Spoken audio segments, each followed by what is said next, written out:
Sobat, kita berlanjut ke pembahasan mengenal lebih lanjut sosok seorang Nelwyn Aldriansyah. Bapak ini dengan kesibukan yang luar biasa, dan Bapak juga udah punya cucu ya sekarang ya? Udah, 1. Udah 30 tahun malang melintang di dunia bisnis. Ternyata hobinya juga banyak dan menarik. Iya. Yang saya tahu nomor 1 adalah tentang Tintin. Saya juga senang Tintin soalnya. Dulu saya dari keluarga penulis, jadi buku tuh di mana-mana gitu, di rumah, di perpustakaan. Tapi bukan punya saya kan Pak, punya orang. Nah, buku pertama yang saya punya adalah Tintin. Dibelinya di Gramedia Melawai Pak. Namanya Tongkat Raja Ottokar. Itulah awal dari The Love Affair, Adventure with Tintin. Ketika saya mempelajari tentang Bapak, wah ternyata Bapak salah satu dedengkot di komunitas Tintin Indonesia. Kurang lebih begitu. Kurang lebih seperti itu. Mungkin bisa cerita sedikit Pak, how it all started. Kenapa? Mungkin mirip-mirip dengan cerita Mbak Popi. Jadi pertama kali baca Tintin itu saya SD kelas 3 kalau nggak salah. Dan lagi main ke rumah temen, lihat ada komik. Zaman dulu kan bacanya biasanya komik-komik Indonesia gitu. Ini ada komik berwarna. Keren banget kan dia Pak. Dan kebetulan yang saya lihat di rumah teman saya itu episode Penerbangan 714. Oke, itu di mana setelah saya baca, loh ini ceritanya di Indonesia gitu. Jadi makin tertarik lagi banget, kan, ya. kayak relate gitu kan. Dari situ, dan buat saya anak umur 9 tahun waktu itu ngelihat komik Tintin itu lucu banget. Dengan konyolan dari karakternya, tapi ceritanya juga menarik gitu kan. Ada unsur-unsur sci-fi-nya di situ ya. Science fiction-nya, ada unsur petualangan, sehingga dari situ saya pinjam tuh komik teman saya, gue pinjam ya bawa pulang di rumah gitu. Baca-baca ternyata karena buat saya berkesan banget. Dari situ kemudian saya mulai membeli beberapa komik-komik Tintin ya, dan ngikutin komik Tintin. Dan pada saat itu kan masih terbitan Indira gitu ya. Iya. Bapak masih inget aja. Iya.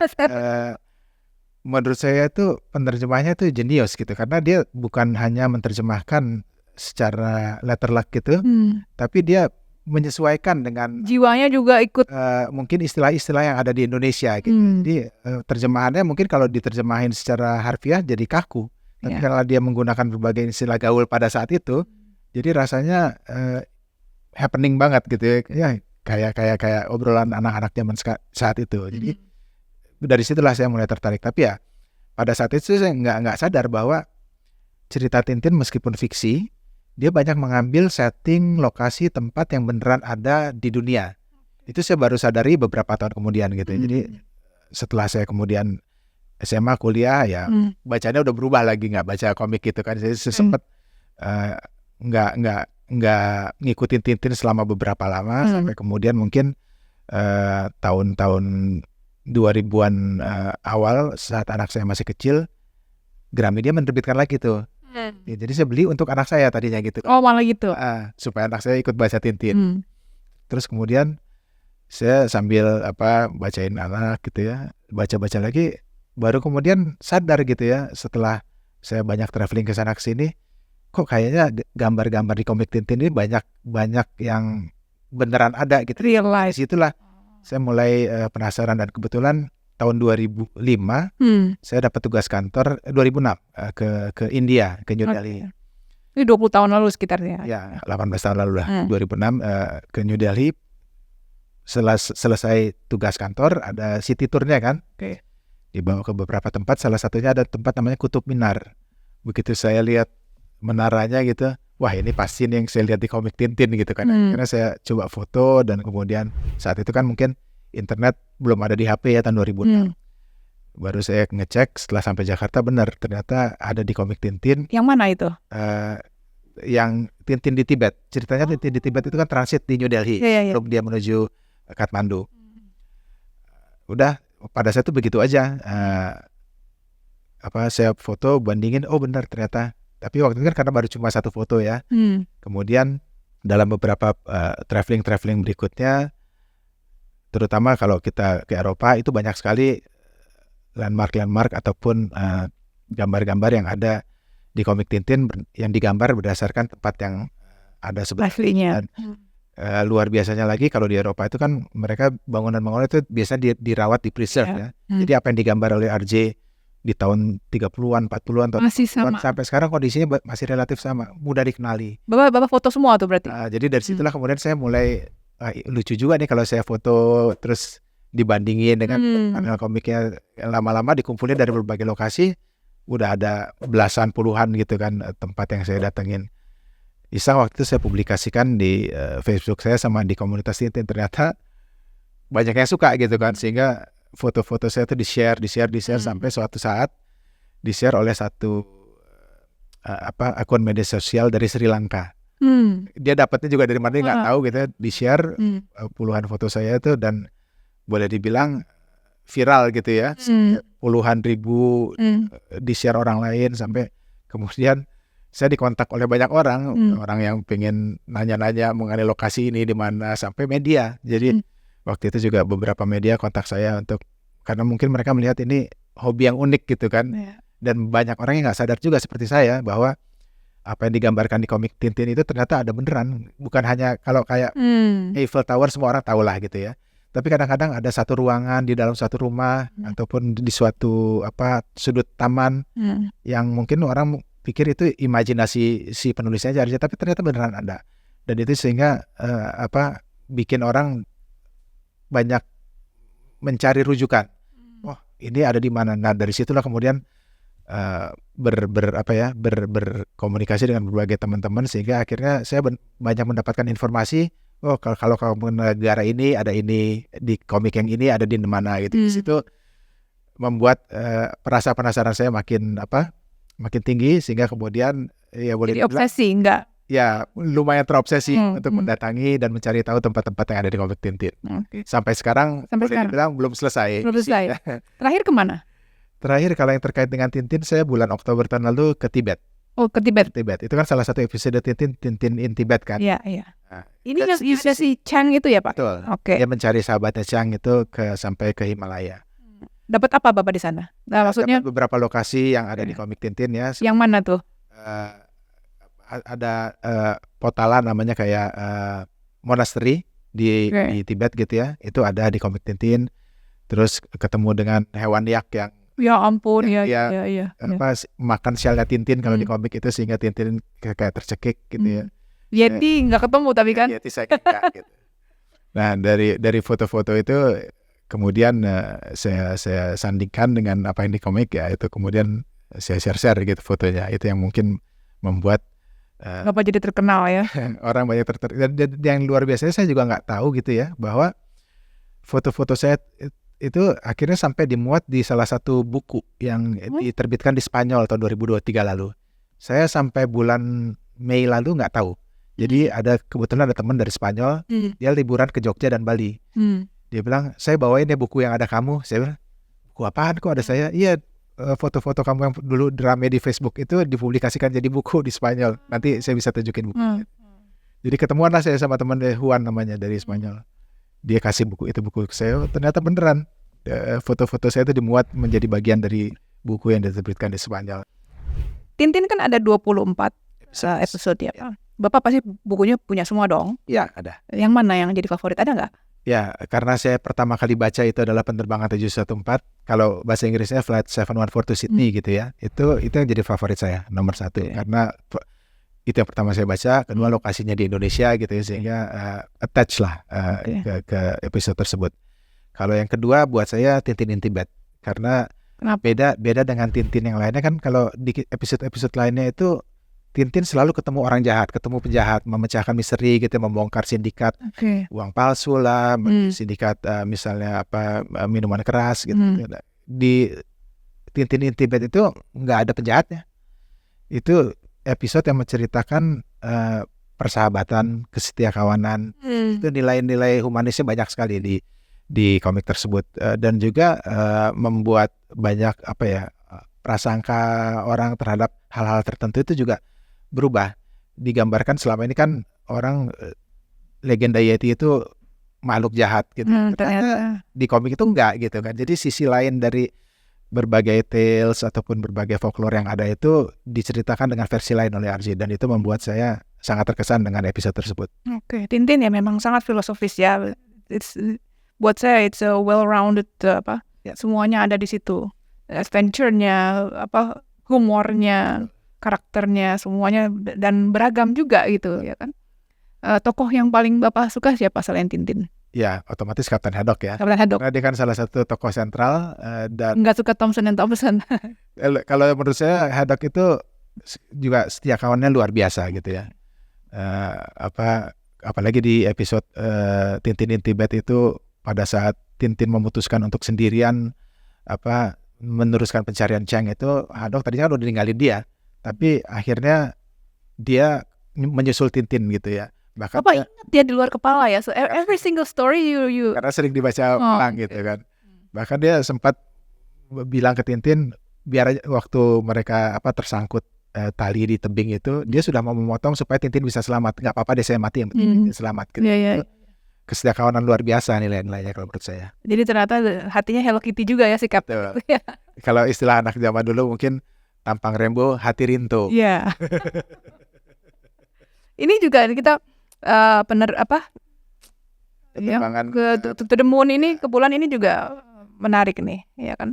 Bisa gitu ya si Hergé itu pada saat itu ya kan sudah cerita penjelajahan ini kan like the future gitu. Itu dibuat tahun 58. Jadi kurang lebih 11 tahun sebelum the actual pendaratan manusia di bulan yang pertama kali. Iya, jadi luar biasa kan?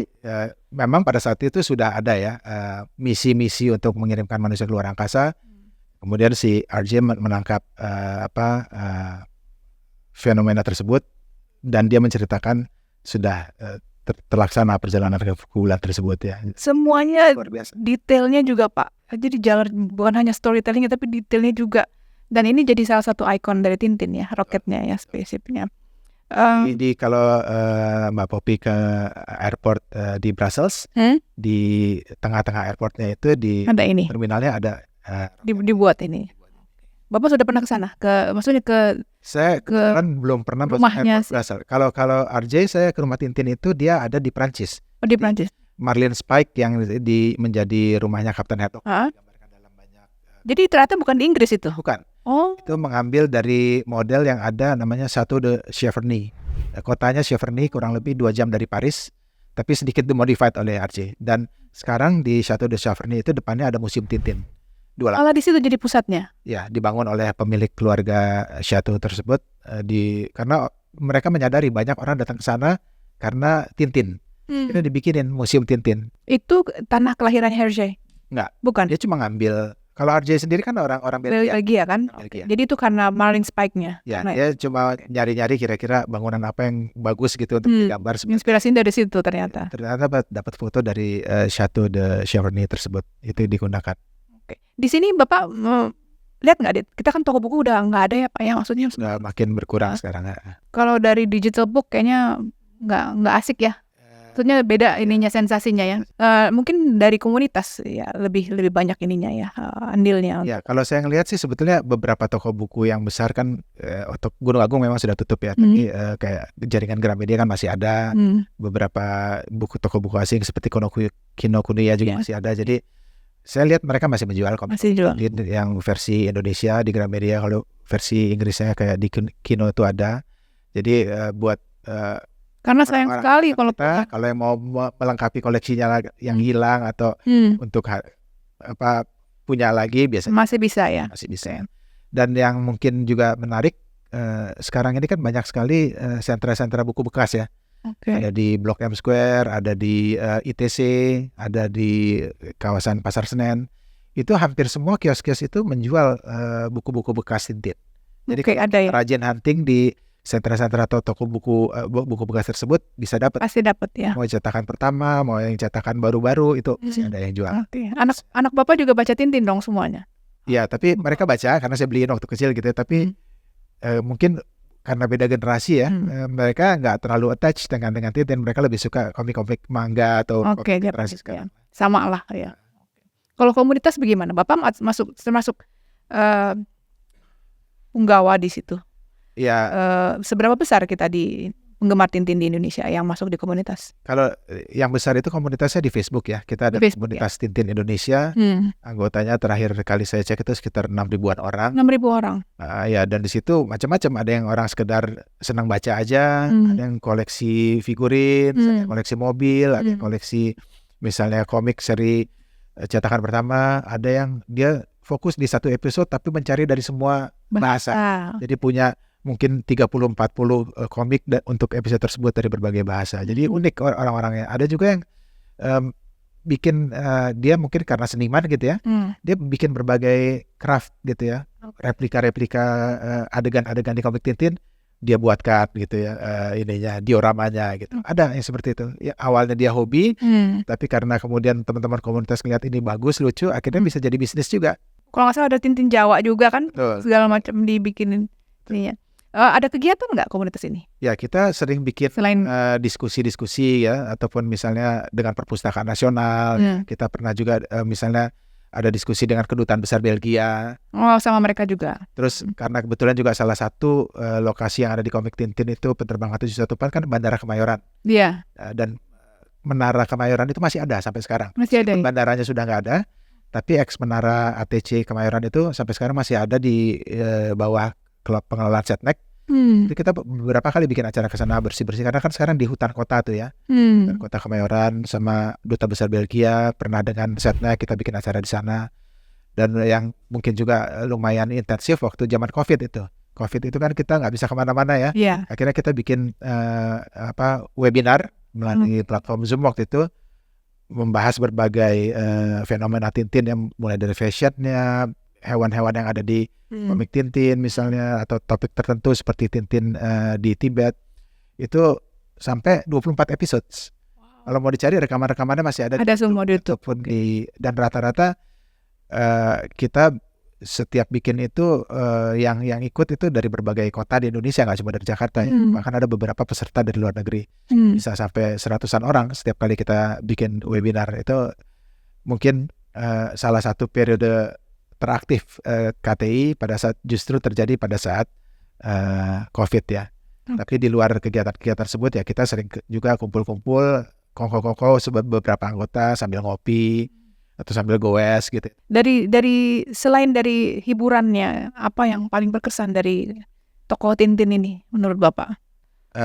Kalau buat saya pribadi, saya terus terang terinspirasi oleh Tintin untuk menjelajah dunia. Karena kalau kita lihat kan dari 24 episode Tintin itu mengambil setting di berbagai negara ya. Di Timur Tengah, di Afrika, di Asia, di Amerika Latin, di Amerika Utara. Itu waktu saya kecil ngeliatnya kayaknya seru banget ini Tintin sebagai wartawan traveling keliling dunia gitu ya, sehingga kepingin gitu suatu saat pengen kayak Tintin gitu, keliling dunia melihat berbagai tempat yang ada di komik tersebut gitu. Dan ya sebagian udah tercapai gitu ya. Kemana aja Bapak? Dari 24 ini berapa yang belum? Mungkin kalau dari yang menjadi lokasi utama ya, dicantumkan di komik Tintin, baru tinggal dua lagi yang saya datangin. Itu di mana? Nama Kongo. Itu satu episode sendiri, Tintin in Kongo, yang merupakan episode kedua. Karena Kongo kan sampai saat ini masih ada konflik ya di negaranya, agak-agak riski untuk ke sana. Yang kedua ya bulan. Itu di 2 episode mereka Tintin ekspedisi ke bulan dan penjelajahan di bulan itu ya. That's not impossible kok, iya kan? Dan mungkin ini juga udah koneksinya gitu ya.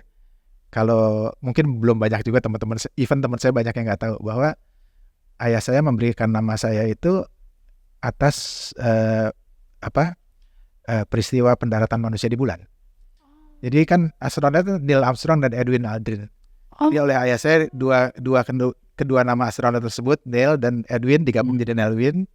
Aldrinnya karena ayah saya orang Minang ditambahin Syah gitu. Jadi Nelwin Aldrin asalnya dari nama 2 astronot tersebut. That's interesting. Dan ternyata ini ya berhubungan dengan kemudian hobi saya atas komik Tintin ini. Kayaknya jalannya memang harus ke bulan nanti Pak.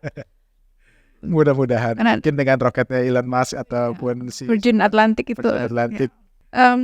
Anak-anak kan nggak tahu ya Tintin ya, mungkin zaman sekarang mereka udah ini. Kira-kira kalau dibikin filmnya juga Sebetulnya sudah ada pernah dibikin film Tintin Tapi saya kecewa sama filmnya sama kemarin. Spielberg ya, Ya, tahun 2010 harusnya kalau nggak salah gitu ya. ceritanya kan semua luar biasa ya Pak ya. Nah, itu kan gabungan dari 2 episode ya, yang Secret of Unicorn. Sebetulnya kalau dibilang gagal sih enggak. Cuma mungkin karena itu kan gabungan antara film dengan aktor dan animasi ya. Iya. Jadi mungkin kita ngelihatnya agak aneh gitu. Iya, maksud saya itu. Tapi sebetulnya kalau dari penjualan tiketnya ataupun admissionsnya cukup bagus. Ternyata cukup. Sampai 400-an juta dolar revenue-nya. Jadi blockbuster termasuk. Oh, Cuma memang nggak sampai 1 billion seperti Avatar, enggak. Oke. Tapi ya untuk film bioskop 400 juta dolar itu sangat baik. Oke, ya semoga ada lagi. Ya. Terus yang lain ya. Bapak mengunjungi ke-24 tempat ini pasti ada cerita yang menarik kan? Pasti ada Ya. ininya. Boleh sharing dong Pak? Ya kalau yang pertama tadi saya yang pertama datangin di India itu udah saya ceritain. Iya. Yang juga menurut saya menarik dan berkesan itu site-site yang ada di Amerika Latin ya. Machu Picchu. Machu Picchu kayak Tahunan Dewa Matahari, Prisoners of the Sun itu kan settingnya di Machu Picchu. Terus kemudian kayak Tintin dan Picaros itu mengambil setting di negara fiktif nama San Theodore, tapi kalau dilihat dari landmarknya itu ngambil dari Chichén Itzá di Meksiko, candi dari suku Maya ya di Meksiko. Udah ke situ juga? Sudah. Kalau yang di Tahunan Dewa Matahari di Machu Picchu itu kan Inca ya.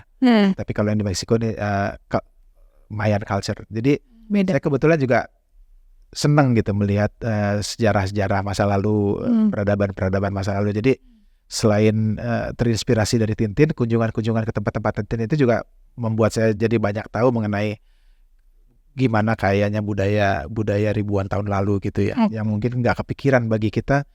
Orang bangun bangunan ataupun candi semegah ini gimana caranya gitu, bisa motong-motong dengan teknik interlocking. Kalau zaman dulu kan kita tahunya dibilangnya direkatkan dengan telur gitu. Ternyata enggak, itu mereka membuat pahatan-pahatan itu dengan sistem yang interlocking. Jadi ada gempa, ada apapun tetap utuh bangunan. Dan itu batu semua kan ya.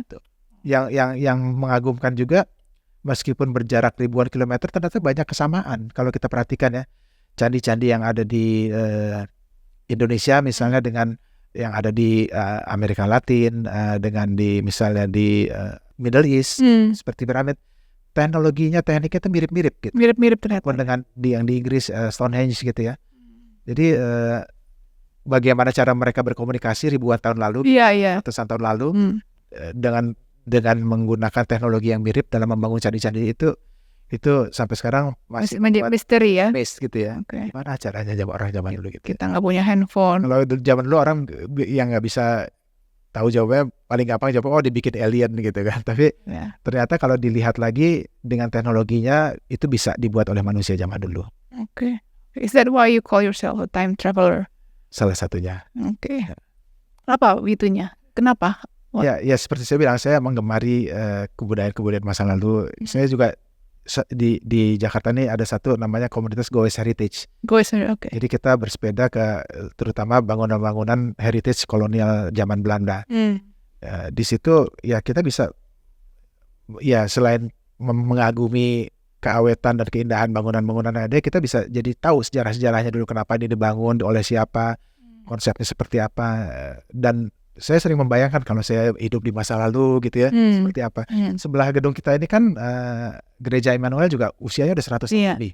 Kadang-kadang kalau lagi meeting lihat keluar gitu ya, ini 100 tahun lalu orang yang beraktivitas di sekitar ini seperti apa gitu. Suka ngebayangin gitu, kalau saya ada mesin waktu bisa kembali ke masa lalu itu, melihat sendiri kehidupan di sekitar sini pada saat itu seperti apa, itu sering kali membuat saya berimajinasi. Bapak sudah traveling ke seluruh dunia, ke berapa negara? Mungkin sekitar 90-an negara ya. 90 negara. Saya kunjungi, dan ya kalau dari negara anggota PBB sekarang kan ada 183 ya, baru separuhnya lah ya. Separuhnya. Ada yang tempat favorit? Banyak. Tempat favorit gitu ya. Mungkin yang paling berkesan dulu. Kalau yang berkesan dari semuanya mungkin salah satunya Rusia buat saya. Kenapa? Selama ini kan kita taunya kalau dari film-film Hollywood movies Rusia tuh pasti bad guy, penjahat, orang jahat gitu kan, musuhnya Amerika, musuhnya Inggris gitu ya. Ternyata di sana orang-orangnya friendly dan culture-nya juga luar biasa. Buat kita yang orang Islam gitu ya, ternyata sejarah Islam juga cukup banyak di Rusia. Bahkan ada beberapa masjid-masjid yang di Rusia ataupun pecahan Rusia itu sudah berusia ratusan tahun gitu ya. Dan itu juga salah satu penyebaran Islam sampai ke sana. Buat teman-teman yang Kristen juga di sana itu banyak sekali gereja-gereja ortodoks ataupun gereja-gereja yang secara arsitekturnya tuh sangat indah, sangat bagus di situ. Jadi menurut saya tuh secara culture mereka sangat kaya ya, culture, dan secara luasan area juga Rusia itu kan negara terbesar di dunia. Iya. Dan indah juga ya sebenarnya ya. Jadi kalau dari ujung ke ujung naik kereta itu katanya 2 minggu.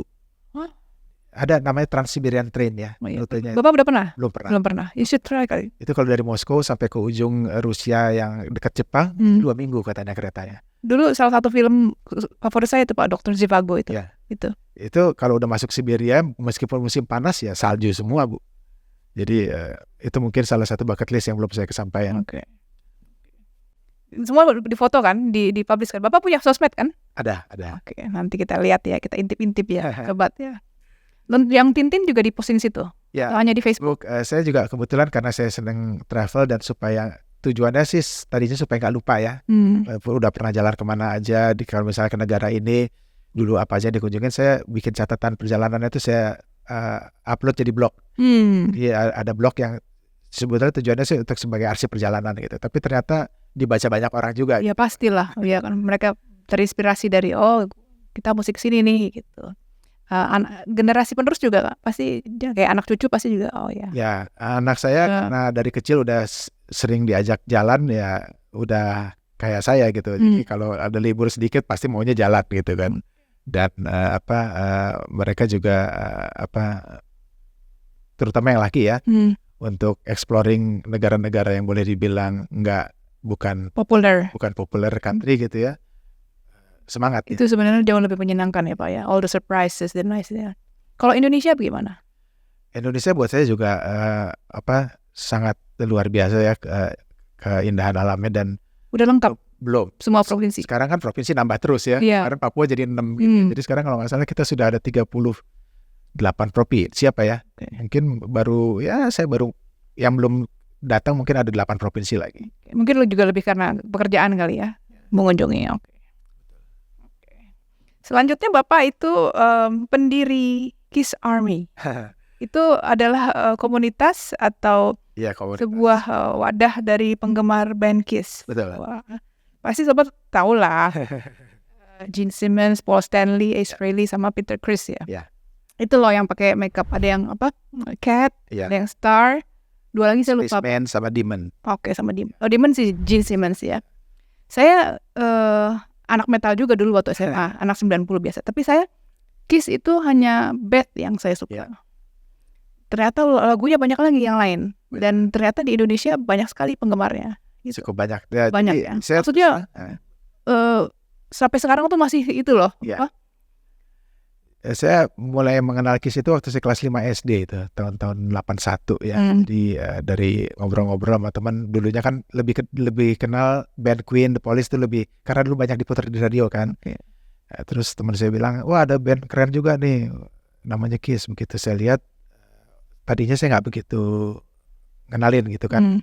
Tapi kemudian zaman dulu kan masih ada video-video Betamax tuh ya, European Top Up. Terus lagi nyewa video European Top Up. Zaman dulu kan tahun 80 tuh musimnya disco ya, ya BBA, Boney M dan lainnya. Terus Bapak sekarang disco juga? Ya karena pada saat itu musik yang populer ya pasti mengikutin gitu ya. Di tengah-tengah banyak musik disco itu ada satu band yang ternyata Kiss. Memang lagunya yang di European Top Up itu juga lagu yang agak nge-disco gitu kan. I Was Made for Loving You sama Sure Know Something. Oh ini toh Kiss gitu. Baru saya tahu musiknya. Dari situlah kemudian coba cari kasetnya. Zaman dulu kan masih zaman kaset bajakan gitu ya. Beli, ternyata buat saya selain visually attractive gitu ya, buat saya musiknya juga keren gitu. Jadi dari situlah kemudian saya mengemari dan ngikutin sampai sekarang. Ini Bapak dirikan tahun berapa? Kalau Kiss Army Indonesia namanya ya. ya mungkin zaman-zaman Facebook baru mulai lah Oke, ya, 2007. 2009, 2008 gitu kali ya, Basisnya di Jakarta. di Jakarta Tapi komunitasnya nasional. nasional. Banyak, Pak. Dan bahkan kalau sekarang membersnya paling banyak dari luar negeri malah. Wah. Jadi mereka pengen tahu gimana kaset-kaset Kiss di Indonesia zaman dulu. Kiss kan nggak pernah konser di Asia selain Jepang ya. Jadi meskipun mereka di Amerika dan Eropa, Australia sangat populer, di Asia itu mereka cuma pernah datang ke Jepang aja. Jadi nggak pernah konser di Indonesia. Tapi buat mereka surprisingly, meskipun Kiss itu nggak pernah ke Indonesia, tapi ternyata di majalah-majalah cukup sering dimuat, di poster-poster Kiss zaman dulu tuh banyak dijual, kaset-kasetnya juga banyak kan. Yang buat mereka unik, zaman 80-an kan di kita belum ada royalti kan. Jadi dulu semua label rekaman bisa menerbitkan kaset Kiss dengan versi masing-masing. Covernya beda, mungkin susunan lagunya dirubah-rubah. Itu yang membuat mereka penasaran, sehingga mereka sering sekali kontak-kontak orang Indonesia untuk cari kaset Kiss ini, misalnya Aquarius atau Billboard gitu ya. Itu yang membuat banyak orang luar tertarik bergabung ke Kiss Army Indonesia. Kalau Tintin kan tokoh fiktif. Kalau Kiss kan manusianya, personilnya semuanya masih ada ya? Masih ada. Kecuali waktu tahun 80-an mereka sempat ada drummer pengganti namanya Eric Carr, itu udah meninggal. Kalau yang founding membersnya, original membersnya semua masih ada kan ya. Nah, pernah nggak kontak sama mereka? Saya pernah ketemu. Karena kan Bapak lumayan besar ternyata ininya. Pernah ketemu? Ya, jadi saya nonton Kiss beberapa kali ya. Sejak saya pertama kali nonton mereka tahun 96 di waktu kuliah di sana. Di London, di Inggris. Di Inggris. Saya nonton di London sama di Manchester. Sampai sekarang total saya nonton Kiss sudah 12 kali. 12 kali. Dan beberapa di antara konser yang saya tonton itu dalam acara yang namanya Kiss Cruise. Jadi kita ikut kapal pesiar, berlayar dari Miami ke beberapa tujuan gitu ya. Ada yang tahun pertama saya ikut itu ke Meksiko, tahun berikutnya itu ke Bahamas gitu ya. Berarti mereka juga ikut? Personilnya panggung di atas kapal, jadi konser 2-3 kali gitu ya. Sekali konser akustik, 2 kali konsernya elektrik dengan kostum dan panggung yang standar. Luar biasa, Pak. Itu kalau kita ikut Kiss Cruise itu salah satu fiturnya adalah kita bisa foto bareng sama mereka. Jadi ya ketemu langsung sama mereka. Dan beberapa personil yang juga sudah nggak lagi di Kiss, saya pernah ketemu mereka dalam beberapa meet and greet events gitu ya. Jadi ada yang saya ketemu di New Jersey, ada yang ketemu di Orlando ataupun di Miami. Jadi boleh dibilang living members dari Kiss saya udah pernah ketemu. Kecuali yang sudah meninggal tadi. Sekarang masih ada kegiatan Kiss Army? Kiss Army Indonesia, kita kalau kegiatan yang sifatnya formal pernah bikin event di Hard Rock Cafe Jakarta, pernah juga di beberapa cafe lain di Jakarta bikin tribute show gitu ya. Ada band lokal yang kita assemble, bawain lagu-lagu Kiss pakai kostum Kiss gitu ya. Selain itu yang gathering kecil juga beberapa kali ada gitu ya. Tapi kalau memang mungkin setahun 2 tahun terakhir ini nggak begitu aktif dalam setelah pandemi mungkin ya. Kopi Darat ya, sejak pandemi rasanya belum ada Kopi Darat lagi gitu. Bapak jadi aktif di 2 komunitas besar ini, boleh saya tanya ya, kita kan Indonesia senang sekali kita guyup lah awalnya. Suka dukanya gimana mengelola mereka? Kan pasti ya. Kalau buat saya ini work-life balance ya.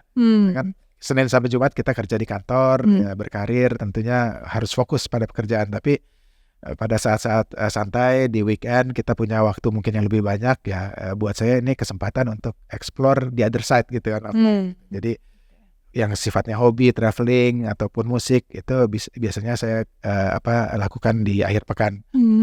Dan ya namanya komunitas pasti ada suka dukanya, selalu ada orang-orang yang kalau di quote-unquote aneh gitu ya, atau mungkin orang-orang yang opportunistic gitu ya, melihat ada komunitas, mereka mungkin ambil kesempatan di sana gitu ya. Tapi ya itu that's life kalau menurut saya. Dan selama kita bisa ngambil positifnya, nggak terlalu fokus sama yang negatifnya, buat saya komunitas itu sangat baik ya. Kita bisa mengenal banyak orang, bertukar informasi, bertukar koleksi, kadang-kadang bikin acara bareng, jalan bareng, dan kadang-kadang bahkan kita punya peluang bisnis dari teman komunitas yang kita nggak tahu tadinya gitu. Tahu ngobrol-ngobrol ternyata juga mereka bergerak di bidang energi tapi dari sisi vendor gitu ya. sehingga kemudian dari situ bisa berlanjut ke relasi bisnis. Oke, berarti lebih banyak manfaatnya ya Pak ya. Oke. Terakhir ini Pak, kita mengenal Bapak sebagai time traveler. Di dunia ini kan banyak sekali tempat-tempat yang istimewa ya. Ya. Yang mana yang belum pernah Bapak kunjungin yang masih dalam bucket list? Satu Yang- bucket list saya mungkin my ultimate itu ke Antartika.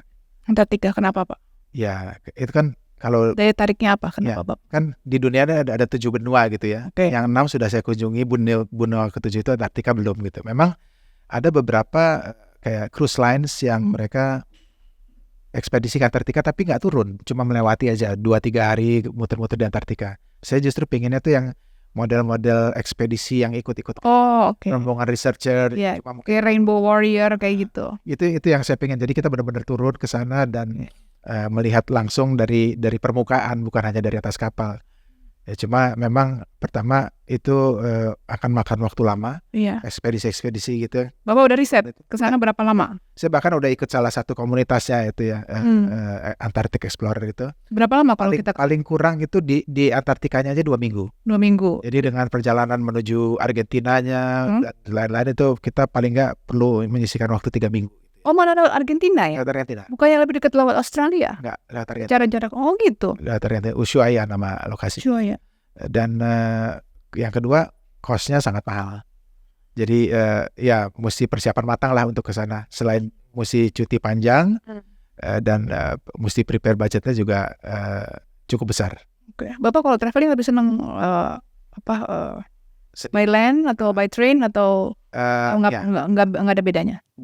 Kalau buat saya biasanya kalau negara-negaranya itu punya infrastruktur yang bagus ya, saya lebih senang pakai kereta atau bis gitu. Tapi kalau misalnya infrastrukturnya nggak terlalu bagus, saya lebih senang sewa mobil. Nggak tergantung dengan jadwal public transport gitu ya. Jadi road trip lebih senang ya? Kadang-kadang juga kalau misalnya travel dengan keluarga, misalnya kalau travel dari keluarga bawa anak kecil itu kan agak repot naik turun bis, naik turun kereta. Itu biasanya saya sewa mobil juga gitu. Jadi barang udah di mobil aja, kita pindah-pindah gitu ya. Tapi semua perjalanan nggak ada yang traumatik kan? Maksudnya semuanya ada nggak yang benar-benar di luar dugaan gitu dari rencana? Pernah nggak? Ya ada negara-negara tertentu yang memang tingkat kriminalitasnya tinggi gitu ya. Saya pernah ngalamin juga kecopetan gitu, tapi untungnya udah well prepared. Jadi biasanya saya kalau untuk negara-negara yang rawan itu identitas, paspor dan lain-lainnya pakai dompet yang ditaruh di dalam badan. Jadi di dalam baju di sini gitu ya. Yang di dompet di kantong itu hanya untuk uang sehari-hari aja, mungkin $100, $200. Itu pun masih kena gitu. Masih kena ya? Masih kena kecopetan sekali di Athena waktu itu. Atau ya yang boleh dibilang ditipu orang gitu ya. Juga. Jadi ke Afrika, Amerika Latin semua nggak ada. Ya yang ditipu orang itu di Peru. Waktu di Peru. Di Peru itu waktu mau menuju Chichen Itza, naik taksi udah sepakat gitu ya, tarifnya sekian. Waktu saya bayar dia bilang, oh bukan duit Peru. Yang saya bilang ini US dollar gitu kan. Jadi ngotot-ngototan di situ kan sampai akhirnya ribut gitu kan. Tapi ya saya pikir saya sendirian, dia orang-orang lain juga udah mulai berkeliling di situ. Udah akhirnya saya bayar aja gitu. Kadang-kadang ya, banyak aja gitu orang-orang yang memang mencoba ngambil keuntungan lah dari turis atau apalagi yang dianggapnya mungkin ini orang pasti baru di sini gitu dan nggak ngerti. Ada aja upaya seperti itu. Tapi anticipated ya. Tapi ya kalau menurut saya sih ya namanya orang baik dan orang jahat di mana aja selalu ada gitu ya, nggak cuma di luar negeri, di Indonesia juga ada. Ya kita tetap mesti hati-hati, tetap waspada dan sebisa mungkin menghindarilah tourist trap ataupun apa yang memang saya biasanya kalau mau travel ke satu tempat cari tahu tuh biasanya scamnya seperti apa, tourist trapnya seperti apa, coba kita hindari. Saya rasa sekarang lebih banyak informasinya tentang itu ya, and everybody is well connected kan sekarang. Untungnya saya nggak pernah ya sampai kayak dirampok ataupun jangan habis-habisan gitu ya. Teman saya tuh ada pernah ngalamin sampai dia diculik. Di negara mana? Di Rusia. Di Rusia. Jadi Rusia tuh ada mafia-mafia gitu juga. Ada juga yang di India sampai dibawa ke stasiun polisi palsu, kantor polisi palsu. Jadi ada kantor polisi palsu, ada stasiun kereta palsu di sana. Wow. Scamnya luar biasa.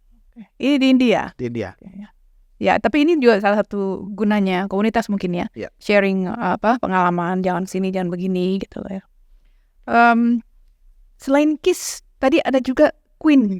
Oh ya. Saya hampir lupa. Ternyata Queen itu sama ini glam rock. Jadi pokoknya dunia rock ini cukup dekat dengan Bapak gitu. Jadi komunitasnya bukan hanya Kiss. Queen itu juga punya komunitas di Indonesia ya. Ada Queen itu. Kalau Queen kan masih sampai sekarang masih luar biasa ininya. Itu populer. Jadi sebetulnya kalau band rock pertama yang saya kenal itu Queen. Malah Queen justru. Lebih dulu saya menggemari Queen dari Kiss, tapi kemudian dalam perjalanannya Kiss lebih mendominasi. Tapi Queen boleh dibilang band favorit nomor 2 lah. Nomor 2, nomor 1 tetap Kiss. Kiss. Gitu. Dan di sini kebetulan kalau Queen banyak temennya, lebih banyak lagi, ada puluhan ribu komunitas di Queen Indo itu anggotanya. Jadi dan cukup aktif, kita bikin acara-acara tribute Queen ataupun acara nonton bareng. Ada film Bohemian Rhapsody. Gitu. Pernah ke sana juga? Misalnya ke konsernya? Pernah, saya nonton Queen dan Adam Lambert waktu di Singapura tahun 2017 ya. Dan Queen juga karena besar di Inggris, di sana tuh ada beberapa tempat-tempat yang dulu di mana Queen rekaman di sini gitu ya, ataupun dibikin itunya ya. Itu pernah saya datengin juga tempat yang related ke Queen gitu ya. Sekolahnya Freddie Mercury dulu seperti apa, rumah masa kecilnya itu pernah saya datengin. Oke, tinggal ketemu Brian May aja ya Pak ya. Iya, waktu nonton front row itu persis. Front row. Jadi anggap aja udah ketemu, udah depan-depan. Kalau glam rock, rock Indonesia itu apa? Itu apa isinya? Ya, para penggemar rock. Musik rock yang saya gemari itu memang rock tahun 80-an ya. Jadi selain Kiss dan Queen itu band-band seperti Mötley Crüe, Poison, Bon Jovi, Guns N' Roses gitu ya, Tesla dan lain-lain itu favorit saya, Def Leppard. Dan hampir semua band-band glam rock yang besar di tahun 80-an itu pernah saya tonton konsernya. Jadi buat saya ini musik yang memang sangat inspiring buat evergreen ya. Buat saya, dan itu setiap dengar musik-musik mereka ya ingat masa SMP, masa SMA, masa kuliah. Jadi sampai sekarang pun masih mendengarkan musik-musik tersebut. Di Indonesia ada komunitasnya juga namanya Glam Rock Community Indonesia. Radio juga kan ada yang dedicated. Ya, kalau dulu ada spesialis radio rock lah, malah namanya M97 FM. Sekarang udah bubar. Udah gak ada lagi ya. Kita harus ada Pak. Ya, sekarang kalau Sabtu Minggu tuh ada di Mos FM biasanya. Di Mos ya. Rock Weekend ya. Di weekend ini ya banyak mendengarkan musik-musik rock 80-an lewat radio memang fokus di musik 80-an. Oke. Bapak ini banyak sekali nih koleksinya. Figurine dari tokoh-tokoh yang Bapak idolakan. Apakah anak-anak nanti akan mewarisinya? Mereka punya ketertarikan yang sama nggak? Ya seperti saya bilang, mereka tahu dan pernah baca ya, tapi sekedar tahu aja. Kalau hobi menggemari sampai mengkoleksi, anak sekarang rasanya enggak ya. Anak saya dua-duanya juga tidak mengkoleksi pernak-pernik Tintin. Udah mulai kenalin ke cucu Pak? Bapak udah punya cucu sekarang? Belum. Karena ya belum bisa baca gitu ya. Baru umur 1,5, hampir 2 tahun umurnya. Ya, tapi mungkin suatu saat akan diajarkan juga. Oke. Sobat Obrigado, kita sudahi podcast kali ini. Kita sudah berbincang sedikit mengenai kehidupan pribadi Pak Nelwyn Aldriansyah, ke hobi beliau, passion beliau, dan berkecimpungnya beliau di dunia komunitas Tintin dan musik rock Indonesia. Saya berharap kita bisa ngobrol lagi di podcast selanjutnya Pak. Kita pasti banyak lagi topik yang bisa kita tanyakan ke Bapak. Buat menutup, saya biasanya minta advice dari Bapak, dari tamu saya untuk generasi penerus, karena kita melihat Bapak sebagai seorang yang sosok yang sukses, yang tentunya bisa berbagi pengetahuan, advice kepada generasi penerus, terutama mungkin di bidang Bapak, keuangan, energi, mungkin juga secara lebih luas bila bertugas bagi negara seperti apa. Mungkin ada yang bisa disampaikan Pak? Ya, kalau menurut saya mungkin satu tips dari saya buat generasi muda, milenial, terutama dalam belajar, kuliah ataupun membangun karir, kuncinya persistensi. Persistence itu kalau kita fokus, kita terus-menerus di satu bidang gitu ya, itu kemungkinan kita akan sukses itu akan jauh lebih tinggi, Jauh lebih tinggi. jauh lebih besar. Dan meskipun kita fokus karena dan kita persisten, itu tidak menutup kemungkinan untuk kemudian dari keahlian kita itu justru di-hire atau mendapatkan kesempatan dari bidang lain yang sebelumnya nggak terbayangkan gitu ya. Sekarang dulu saya nggak pernah berpikiran bekerja di bidang renewable energy karena karir saya di pasar modal itu dibutuhkan di satu perusahaan keahlian saya di pasar modal itu untuk IPO dan lainnya dibutuhkan di PGE. Di situ berkenalan dengan sektor renewable energy dan kemudian berlanjut gitu sampai sekarang bahkan ke skop yang lebih luas lagi. Itu padahal saya nggak pernah belajar kuliah mengenai renewable energy itu nggak pernah. Tapi sekarang Ada saya satu keahlian Bapak yang punya diperlukan. kesempatan baru, belajar hal baru dan banyak dari keahlian yang saya miliki sebelumnya. Jadi itu bisa mendukung persistensi kita dan keahlian kita di satu bidang. Itu ternyata pada saatnya akan bisa bermanfaat untuk di bidang-bidang lain. Oke. Bapak sebagai leaders ya di dalam sekian dekade ini, itu kalau rekrut itu ya ini masukan ya buat generasi penerus yang sedang mencari pekerjaan. Kira-kira apa yang Bapak lihat nomor satu itu?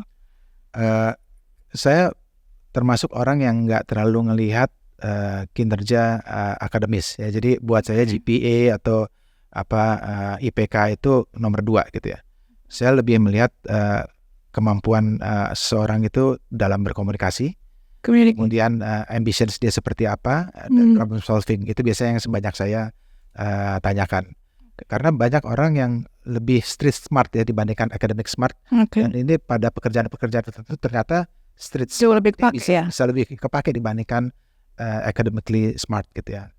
Idealnya punya keduanya, idealnya gitu. Tapi buat saya IPK tinggi tidak menjamin orang itu bisa bagus dalam pekerjaan. Jadi buat saya lebih bagaimana kemampuan orang itu dalam berkomunikasi, karena komunikasi itu sangat penting dalam membangun kompetensi dan juga network. Network itu juga penting sekali dalam kita membangun karir ya. Saya dalam beberapa kali pindah kerja itu karena network. Bukan karena karena saya misalnya IPK-nya sekian, bukan karena saya lulusan mana, tapi karena kenal dengan seorang yang kemudian temen gue ada yang lagi nyari nih orang seperti lo gitu dengan kompetensi, mau nggak ketemu gitu ya. Mungkin kalau saya nggak berteman, nggak punya network dengan dia, kesempatan itu nggak pernah datang gitu. I see. Jadi jangan pernah judgmental gitu ya. Kadang-kadang ada orang yang mungkin orang lihat, wah ini orang aneh nih gitu ya. Tapi sebetulnya dengan keanehannya itu dia punya kompetensi yang nggak kita sangka gitu ya. Yang kita butuhkan ya. Jadi tadi communication, terus persistensi. Terus kedua menurut saya communication, dan di mana itu communication itu juga akan membangun network. Selamat berjuang bagi generasi muda membangun masa depan kalian. Semoga episode ini bisa menjadi inspirasi dan pengetahuan yang menambah khasanah kalian dalam membangun masa depan nanti. Kita jumpa lagi di episode selanjutnya. Semoga kita bisa berjumpa lagi ya Pak ya. Terima kasih banyak Pak Nelwin. Sama-sama. Salam sehat selalu. Sampai ketemu lagi. Terima kasih sudah bergabung. Terima kasih banyak. Keren.